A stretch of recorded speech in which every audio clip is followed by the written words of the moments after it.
Class 8 syllabus চাপ বলয় ও বায়ুপ্রবাহ মেঘ বৃষ্টি উত্তর আমেরিকা আর দক্ষিণ আমেরিকা। 1 নম্বর প্রশ্ন, আয়ন বায়ুর অপর নাম কি? বাণিজ্য বায়ু। 2 চিনুক কোথাকার স্থানীয় বায়ু? উত্তর রকি পার্বত্য অঞ্চলে। 3 পৃথিবীর উচ্চতম হ্রদের নাম কি? উত্তর টিটিকাকা। 4 পৃথিবীর উচ্চতম জলপ্রপাতের নাম কি? উত্তর অ্যাঞ্জেল। 5 দাগ, আন্দিজ পর্বতের সর্বোচ্চ শৃঙ্গের নাম কি? অ্যাকনকাগুয়া। 6 জলপ্রবাহের দিক থেকে পৃথিবীর বৃহত্তম নদী হল? উত্তর আমাজন নদী। 2 এক কথায় উত্তর দাও। 2-1 পেঁজা তুলোর মতো দেখতে কোন মেঘ? উত্তর সিরোকিউমুলাস।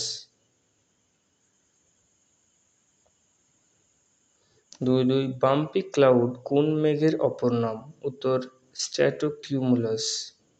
2-3 পৃথিবীর বৃহত্তম সুপেয় জলের হ্রদ কোনটি? উত্তর সুপিরিয়র। 4 পৃথিবীর ব্যস্ততম বিমানবন্দর কোনটি? উত্তর আটলান্টা। 2-5 উত্তর আমেরিকা মহাদেশটি আবিষ্কার করেন কে? উত্তর 1501 খ্রিস্টাব্দে আমেরিগো ভেসপুচি নামে এক পর্তুগিজ। 2-6 উত্তর আমেরিকা এবং দক্ষিণ আমেরিকা মহাদেশের মাঝে অবস্থিত সংকীর্ণ ভূখণ্ডটির নাম কি? উত্তর পানামা যোজক। 2-7 পৃথিবীর বৃহত্তম মিষ্টি জলের হ্রদ? উত্তর সুপিরিয়র।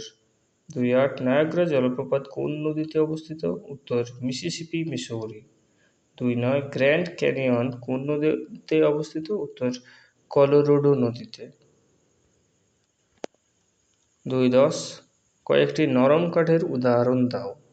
উত্তর পাইন, ফার, লার্চ। 2-11 উত্তর আমেরিকা মহাদেশের উচ্চতম শৃঙ্গের নাম কি? উত্তর মাউন্ট ম্যাককিনেল।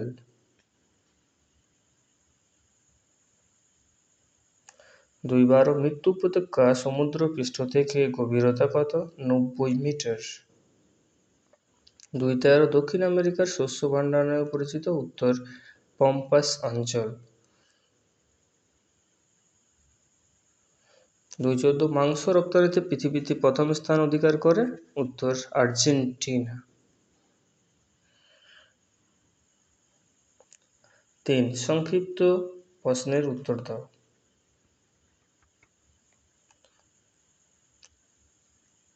3-1 অশ্ব অক্ষাংশ বলতে কি বোঝো? অশ্ব অক্ষাংশ বলতে উত্তর দক্ষিণ গোলার্ধে 30 ডিগ্রি থেকে 35 ডিগ্রি অক্ষাংশের মধ্যবর্তী সেই অঞ্চলকে বোঝায় যেখানে উপক্রান্তীয় উচ্চচাপ বলয়ের কারণে বায়ু শান্ত থাকে এবং বাতাসের গতি খুব কম হয়।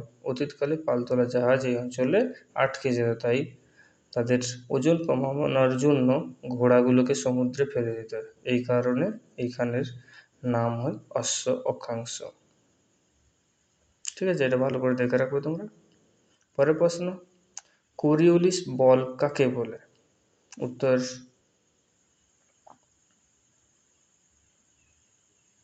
পৃথিবীর আবর্তন ও ঘূর্ণন গতির কারণে পৃথিবীপৃষ্ঠস্থ যে কোনো স্বচ্ছন্দ গতিশীল বস্তুর উপর এক ধরনের বল কাজ করে যা বস্তুগুলোর দিকে বিক্ষেপ ঘটায়। এই বল হলো কোরিওলিস বল। পরের প্রশ্ন, গর্জনশীল চল্লিশা কাকে বলে? এটা কিন্তু খুব ইম্পর্টেন্ট একটা প্রশ্ন তোমাদের জন্য। উত্তর হলো 40 ডিগ্রি দক্ষিণ অক্ষরেখা বরাবর পশ্চিম থেকে পূর্বে সশব্দে প্রবাহিত পশ্চিমা বায়ুকে গর্জনশীল চল্লিশা বলে। 3-4 ঘনীভবন কাকে বলে? জলীয় বাষ্পের জলকণায় পরিণত হওয়ার প্রক্রিয়া হলো ঘনীভবন। পরের প্রশ্ন, মার্ক 3 বৃষ্টিছায়া অঞ্চল কাকে বলে? এগুলোর উত্তরগুলো তোমরা করবে। পরের প্রশ্ন, হ্রদ অঞ্চল পৃথিবীর অন্যতম শিল্পোন্নত অঞ্চল পরিণত হওয়ার কারণ? 4-3 সেলভা কি, এর বৈশিষ্ট্য লেখো। 4 ফ্যারেলের সূত্রটি লেখো। আর 5-এর দাগে দুটো প্রশ্ন দিচ্ছি, সেটা প্রথমেরটা হলো উত্তর আমেরিকা হ্রদ অঞ্চলে শিল্পোন্নতির কারণ কি, আর পম্পাস অঞ্চল, পরের প্রশ্ন কৃষিকাজ ও পশুপালন সম্পর্কে যা জানো লেখো।